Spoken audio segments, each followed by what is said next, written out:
국민TV 라디오 정오종합뉴스. 황교안 법무부 장관이 부장검사로 재직할 당시 삼성그룹 구조본부 임원들의 고급 성매매 사건을 수사하면서 삼성그룹으로부터 1,500만 원 상당의 상품권을 받았다는 의혹이 제기됐습니다. 경기 화성갑 재보선의 새누리당 후보로 공천이 확정된 서청원 전 친박연대 대표 아들이 박근혜 정부 출범 후 총리실에 특채된 것으로 알려져 민주당이 서 후보에 대해서 후보 사퇴를 요구하는 등 논란이 일고 있습니다. 한국갤럽 정례주간 여론조사에서 박근혜 대통령 지지율이 또 추락해 50%대 중반까지 무너진 것으로 나타났습니다. 국정원이 논란이 되어온 국내 정보 수집 기능을 현행대로 두고 3차장을 과학기술차장으로 바꾸는 것을 골자로 하는 자체 개혁안을 마련한 것으로 확인됐습니다. 이상은 이 시간 주요 뉴스입니다.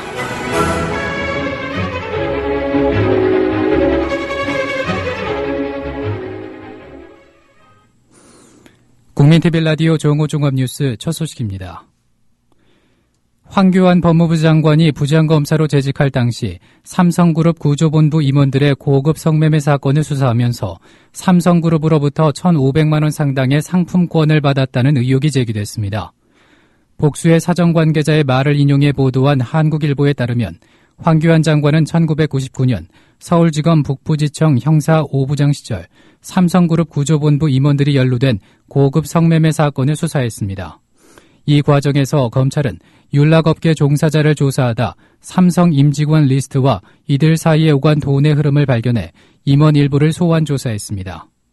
검찰은 이들이 해외 출장에 여성들을 대동한 사실도 포착했던 것으로 전해졌습니다. 하지만 삼성 직원에 대해선 무혐의로 종결됐고 이후 삼성 측이 황교안 장관에게 검사 1인당 300만 원씩 총 1,500만 원 상당의 상품권을 건넸다는 게 이들 관계자의 말이라고 한국일보는 전했습니다.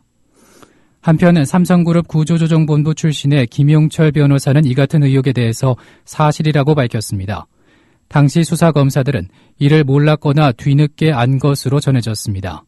김 변호사는 황교안 장관이 그 돈을 혼자 챙겼다고 하더라고 말했습니다. 한편 황교안 장관은 떡값 수수 의혹에 대해서 전혀 사실무근이고 특검을 통해 다 해소가 된 사안이라고 밝혔다고 한국일보는 전했습니다. 그러나 의혹 단계에서 무리하게 최동욱 검찰총장을 찍어낸 청와대가 이 건과 관련해 다른 잣대를 들이댈 경우 비판을 피할 길이 없어 보여 논란은 가중될 것으로 보입니다. 경기 화성갑 재보선의 새누리당 후보로 공천이 확정된 서청원 전 친박연대 대표 아들이 박근혜 정부 출범 후 총리실에 특채된 것으로 알려져 민주당이 서 후보에 대해서 후보 사퇴를 요구하는 등 논란이 일고 있습니다. 이투데이에 따르면 서청원 전 대표 아들 서모 씨는 지난 4월 박근혜 정부에서 확대 개편된 국무조정실 내 시민사회 비서관실 4급 서기관으로 채용돼 현재 이곳에서 정무 역할을 담당하는 것으로 알려졌습니다. 총리실은 서 씨를 채용하는 데 있어 별도의 채용 공고나 시험을 치르지 않았습니다. 별정직으로 직책이 따로 없다는 이유로 인사 발령 공고조차 내지 않았습니다. 이와 관련해 여권의 한 관계자는 이투데이에 서 전 대표가 아들의 채용을 추천한 것으로 알고 있다고 말했습니다. 보도를 접한 민주당은 즉각 서 전 대표의 후보직 사퇴를 요구하는 등 공세에 나섰습니다.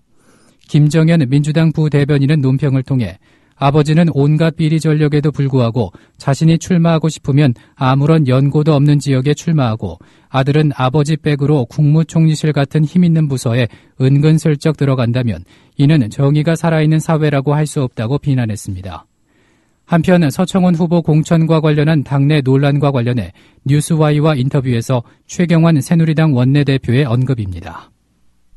10월 재보궐선거 질문을 좀 드리면 서청원 전 한나라당 대표가 공천이 됐습니다. 이야기가 상당히 많고 수장파들의 여러 가지 반발도 많은데 지난 총선 때 기준에 좀 어긋나는 것 아니냐라는 데에 대해서 어떻게 대답을 해 주시겠습니까? 예, 당내 여러 가지 의견이 있었습니다만은 공심위가 그 부분을 최종 판단을 한 것이기 때문에 공심위 판단을 존중해야 되지 않겠나 이렇게 생각을 하고 있습니다. 네. 한국갤럽 정례주간 여론조사에서 박근혜 대통령 지지율이 또 추락해 50%대 중반까지 무너진 것으로 나타났습니다. 오늘 한국갤럽에 따르면 지난 9월 30일부터 사흘간 전국 성인 1,021명에게 박 대통령의 직무 수행도를 조사한 결과 긍정평가는 지난주보다 4포인트 떨어진 56%로 조사됐습니다. 박 대통령 지지율은 추석 전 조사 때 67%로 정점을 찍은 뒤 추석 직후 조사에서 60%로 급락한 데 이어 2주 연속 하락하면서 50%대 중반까지 떨어졌습니다. 반면에 부정평가는 34%로 지난주보다 5포인트 늘어났습니다. 부정평가가 30%를 넘어선 것은 박 대통령 취임 후 처음입니다. 대통령 취임 후 반년간 국정 운영을 지켜보던 중간층에서 비판 여론이 확산되고 있다는 분석이 가능합니다.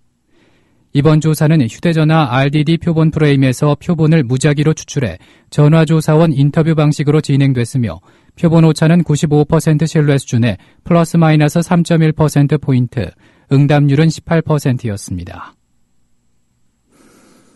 국정원이 논란이 되어온 국내 정보 수집 기능을 현행대로 두고 3차장을 과학기술차장으로 바꾸는 것을 골자로 하는 자체 개혁안을 마련한 것으로 확인됐습니다. 국정원은 정치 개입의 소지를 없애기 위해서 직원들이 정당과 언론사 등을 출입하며 정보를 수집하는 데 제한을 둬 불필요한 대민 접촉을 못하게 하고 정치 불개입 서약을 하게 하는 등의 정치 개입 근절 방안을 마련했습니다. 그러나 국정원의 수사권 폐지와 국내 정보 수입 금지 등 수집 금지 등 사실상 국정원 해체에 버금가는 강력한 개혁을 요구하고 있는 민주당 안과 정면으로 충돌해 향후 국회에서 여야 간 공방이 불가피할 전망입니다. 국정원은 이런 자체 개혁안을 최근 청와대에 보고했으며 이르면 다음 주 국회에 제출될 계획입니다. 이와 관련한 국회 정보위 민주당 간사인 정청래 의원의 논평입니다. 국정원 핵심 고위 관계자와 통화를 해서 알아본 결과 국정원 셀프 개혁안은 아니다라는 확인을 받았습니다. 오늘 보도되었던 내용은 좀 더 획기적인 안으로 조속한 시일 내에 마련해서 국회에 제출하겠다. 제출하기 전에 먼저 간사에게 보고하는 절차는 갖겠다라는 것이었습니다. 이것이 이제 팩트이고요. 팩트를 떠나서 사실 여부와 관계없이 국정원 셀프 개혁안에서 저희가 정말 원치 않는 것은 수사권 유지라든가 대통령 직속기관을 그대로 유지한다는 것, 이런 셀프 개혁안은 제발 국회로 안 가져오길 바라겠습니다.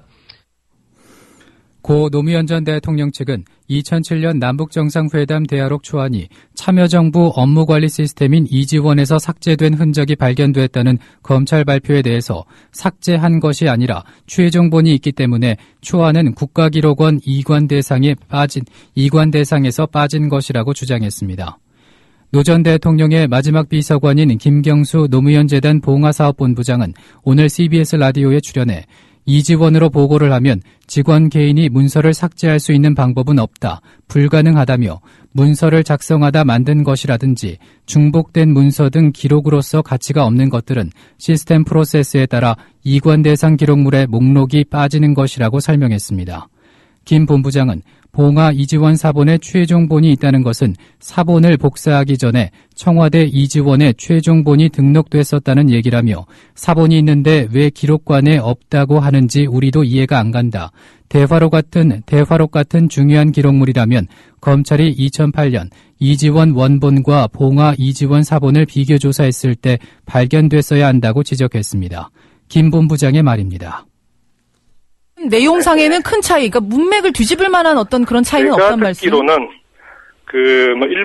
일부 표현이 부정확한 거라든지 초안에서 그 다음에 국정원에서 풀었기 때문에 국정원은 이제 그 정상회담 자리에 내석을 못하지 않았습니까? 그렇죠. 그 실무자는. 그러다 보니까 대통령님 이외에 다른 배석자들이 얘기하는 게 사람이 바뀌어 있고 그랬답니다. 예. 그래서 그런 것들을 바로 잡았다. 그죠. 그럼 내용상의 차이는 없다라고 지금 말씀을 하셨는데. 진실을 호도하지 않고 논점을 이탈하지 않는 공정뉴스. 국민TV 라디오 뉴스의 꿈입니다. 지금은 정오 종합뉴스와 함께하고 계십니다.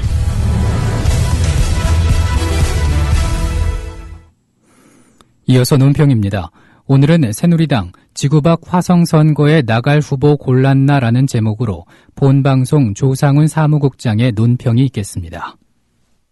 경기도 화성시 봉담읍, 우정읍, 향남읍, 매송면, 비봉면, 마도면, 송산면, 서신면, 팔탄면, 장안면, 양감면, 정남면, 남양동에 사시는 유권자 여러분, 이달 30일 치러지는 국회의원 재보궐선거에서 여러분의 선택을 기다리는 유력한 후보자 한 명이 결정됐습니다. 중앙선거관리위원회 선거통계 시스템에 따르면 현재 예비 후보자로 등록되어 있는 그는 경기도 화성시 봉담읍 와우로 15길에 주소를 두고 있습니다. 나이는 1943년 4월 3일생으로 만 70세 6개월입니다. 직업은 정당인이고 중앙대학교 정치외교학과를 졸업했습니다. 주요 경력란에는 전 친박연대 대표, 전 한나라당 대표라고 적혀 있습니다. 연합뉴스 등 언론 보도에 따르면 그는 이미 국회의원 6선을 기록했고 2007년 한나라당 대선 경선 때 박근혜 당시 후보 캠프의 상임 고문을 지낸 거물급 인사라고 합니다. 18대 총선을 앞두고는 친박연대를 출범시켜 박근혜 바람을 주도한 박 대통령의 최측근 인사라고 합니다. 그래서인지 그의 공천에 앞서 청와대 개입설까지 제기됐다고 합니다. 그는 또 2002년 한나라당 시절 차떼기 사건과 2008년 친박연대 고액 헌금 사건으로 두 차례나 형사처벌을 받은 전력이 있습니다. 이 때문에 그는 새누리당 내 일각의 논란과 함께 야당의 집중적인 공격 대상이 될 것으로 보인다고 합니다. 그의 공천을 공개적으로 반대해온 새누리당 내 비주류 소장파 의원들은 당이 뼈를 깎는 아픔을 감내하며 세운 쇄신 원칙을 헌신짝처럼 저버렸다며 반발하고 있습니다. 그를 후보로 공천한 심사위원회의 장은 화성시 주민은 경기도 내 다른 지역에 비해 화성이 가장 낙후해 각종 문제가 해결되지 않는다고 느끼고 있다며 그 같은 유력한 정치인이 지역 일꾼으로 선출돼 지역 문제를 해결해 주길 바라는 분위기가 점차 성숙하고 있다고 했습니다.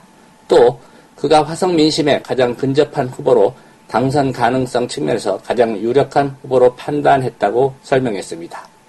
그의 불법 정치자금 수수 전략에 대해서는 부정적 시각이 있으나 본인이 충분히 소명했고 나름대로 참작할 만한 사유가 있다고 판단했다고 말했습니다.